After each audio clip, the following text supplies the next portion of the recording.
When I was starting to look at these numbers and I saw that we were talking about 10 million people, the number of people who currently live in the state of Michigan, I was floored. And the reason I was floored is because we don't hear that number ever.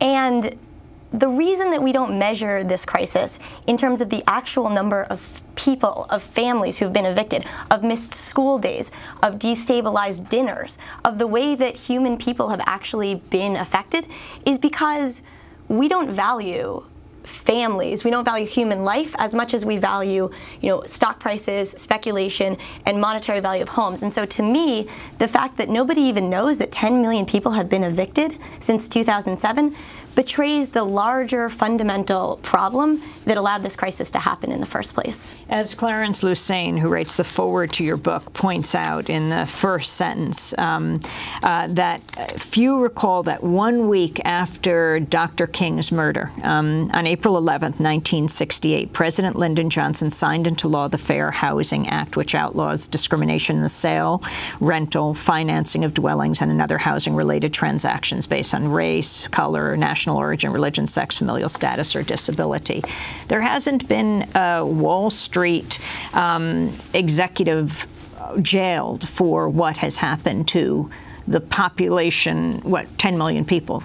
Yeah, not a single one. And it's interesting because, yes, the Fair Housing Act was signed in 1968 and the Fair Lending Act in 1977, but that didn't stop the banks from systematically and intentionally discriminating against people on the basis of race.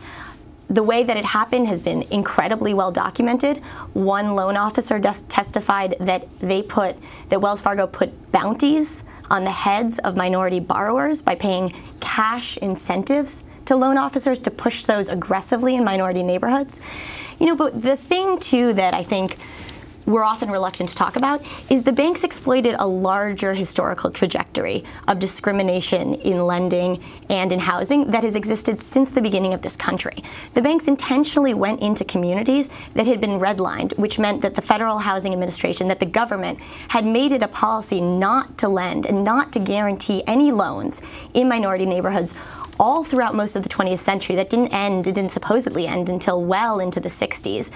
And they exploited that historical reality to push the worst of the worst loans in these communities that everyone knew were absolutely unpayable debts, that Wall Street knew. Homeowners didn't know because they weren't honest. The banks weren't honest about the terms of the loans. So we're seeing both blatant discrimination in the loans given today, but we're also seeing the exploitation of a history of racial discrimination. Yet the buzzword today, Laura, is housing recovery.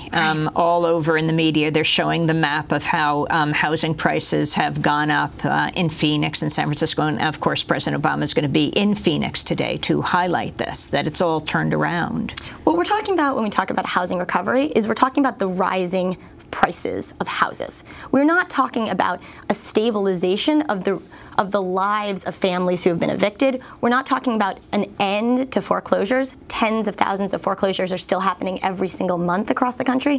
What we're really talking about, honestly, is large private equity companies, including Blackstone Group, one of the largest private equity companies in the world, making it a point now, making it a policy to go in and buying huge tracts of land with foreclosed houses. They've spent billions of dollars in the last 2 years buying up hundreds of thousands of foreclosed houses. We don't know what they're going to do with them, but I know that that doesn't signify to me a human housing recovery. That signifies to me a Wall Street housing recovery. In your book, A Dream Foreclosed, you're not just talking about devastated America. You're talking about devastated Americans fighting back. Give us examples. Absolutely. I'd be honored. And something that I think people sometimes misunderstood is I didn't write the book and focus on Black America because that community has been the most devastated. I focused on Black America because that community has been the most organized in resistance and the most visionary in some of the concrete proposals for how we could restructure ownership and control of land and housing for the future so that this crisis wouldn't happen again. So I'm going to tell one story of a woman named Bertha Garrett in Detroit, 65-year-old grandmother, a writer, deeply religious, the mother of 6 children. When the banks tried to foreclose on her home that she'd lived in for 22 years, she said, I'm not leaving. She and her husband, who is now legally blind, said, we will not leave. They called up all their friends, hundreds of people, thanks to the work of Moratorium Now, People Before Banks, Occupy Homes Detroit, lots of community groups. Hundreds of people amassed on her front lawn, blocked the banks from having the city put the dumpster that is legally required to be there to haul out all of her property, all of the things that she and her family have built over the years.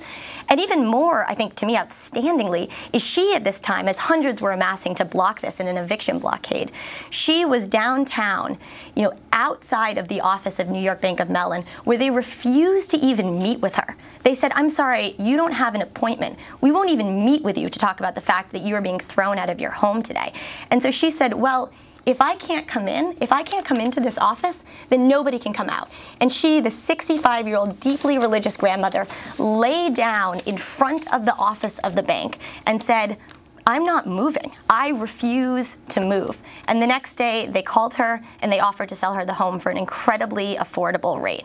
And to me, that signifies that, communities across the country, particularly in African-American neighborhoods, are refusing to move. And they're saying, we live in this neighborhood. We should have the right to control what happens in this neighborhood.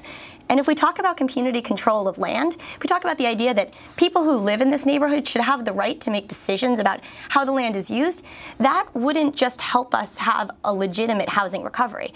That would also help us make safer and more informed decisions about economic, environmental policies. Imagine if we made decisions about mining based on what people in that community actually wanted. Imagine if we made decisions about schools, about hospitals, about prisons, all based on what actual communities needed. Tell us about Martha Biggs in Chicago very quickly. Absolutely. Martha Biggs is an incredible mother of four who spent about a decade homeless on the south side of Chicago, an incredibly difficult existence. She was first evicted from Cabrini Green, then she was later evicted from a rental apartment, and finally she said, I don't want my family to be sleeping in my minivan, and I don't want these bank-owned homes ruining my neighborhood, dragging down property values, creating crime, creating blight. So she and some of her neighbors, and with the help of the Chicago Anti-Eviction Campaign, and Take Back the Land, a national organization, she rehabbed a bank-owned home, and she and her family liberated it, and now they still live there. And what about in North Carolina, where we're now seeing Moral Mondays, people fighting back? You tell the story of Greg's Wimbley. Yep, he spent about 10 years legally fighting an incredibly complicated foreclosure in which he dealt with every single major perpetrator of these crimes. Wells Fargo, GMAC, the robo-signing, everything. He got more than 40 foreclosure filings over the course of a decade. One time, he got his foreclosure filing dismissed. 2 days later, he received a new one in the mail. His story demonstrates the way that Wall Street had actually no idea what they were doing through the foreclosure crisis, and there's no reason that we should continue to allow them to break these laws. In your book, A Dream Foreclosed, Black America and the Fight for a Place to Call Home, there are numerous images of quilts, what are labeled foreclosure quilts. Can you talk about how you learned from them and what they are? Absolutely. These quilts, which are created by an artist and a former urban planner named Catherine Clark, they stitch the foreclosures in neighborhoods. That one is of Detroit, and you can see every single red square is a foreclosed house. You can see full blocks that have been foreclosed on. To me, I was so struck by these images because they show the real human value, the real human toll that this crisis has taken. It, to me, is an effort, a very beautiful one, to measure this crisis in the real human terms. And that is what I tried to do, too, in this book, both by showing the real human devastation and also showing communities organized in resistance to fight back and imagine a new system. Finally, how were you inspired by Occupy Wall Street? I was incredibly inspired by the space that it opened up. I was participating a lot in New York before starting to travel to report for this book. The space it opened up to imagine different ways to organize society. And for me, the work that these communities, the Take Back the Land, the Chicago Anti-Eviction Campaign, City Life in Boston, all of these groups are doing is imagining a new way we could structure society, a way that is more humane and that values human life over private property.